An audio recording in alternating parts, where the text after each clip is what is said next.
In today's video, I wanted to talk about a star system that could come to Star Citizen sooner than later, because everyone is talking about Pyro, obviously, which should make its way into the PU as soon as server meshing is operational.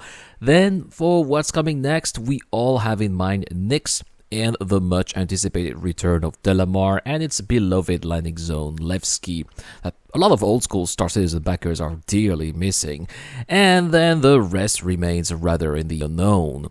Will Squadron 42 have been released then, and therefore will the Odin and the Vega systems be released along with the single-player chapter of Star Citizen? Will it be the much-anticipated Terra and its utopian landscapes and environments, or will it be something else? In fact, it could very well be a low-hanging fruit that's being right under our noses right now and that most people are not paying attention to, and that easy picking is the Magnus system. So first, where is the Magnus system located and why its location would make sense for CIG to consider it, making it sooner than later? Well, it turns out that, as you already know if you paid attention, it is right next to the Stanton system. In fact, its jump point and the station adjacent to it are already in the game as I am making this video. It's also right next to the Terra system, meaning that Stanton, Terra, and Magnus would all be neighbors, making for an interesting triangle of roads when all of these systems will be available. But the location of the Magnus system is obviously not the most interesting part and reason why we could see it sooner than later. We should instead have a look at what it is made of, and this is where things really get interesting. So, the Magnus system has in its center a main sequence dwarf K-class star that's a little dimmer than our own sun, and 3 planets orbit it, no more, no less. Interestingly, that's literally it, as the space around the sun is said to be very poor and uninteresting, so we shouldn't expect to see beautiful gas clouds or fancy spacescaping like in the Stanton system, which should definitely save some time for the developers to develop the system. It's not like, for example, the Stanton system or the Pyro system, which took a lot of time to really build all that spacescape there and all those beautiful clouds. Magnus is going to have none of that. In fact, it doesn't stop here. The very planets of the system will spare the developers some time as well because of their very nature. Let's talk about Magnus 1 first, which is thought to be a Chthonian planet. Now, a Chthonian planet is basically a former gas giant that's been stripped of its atmosphere and is only left with its bare rocky core. Magnus 1 is said to be completely devoid of atmosphere and is riddled with craters. Well, it turns out that CIG knows very well how to make planets like these because we already have similar looking planets and bodies in a Stanton system in the form of Selene, but especially Voila.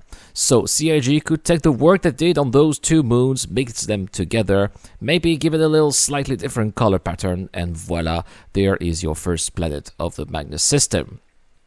And I would like to jump straight to Magnus 3, which is the furthermost planet of the system.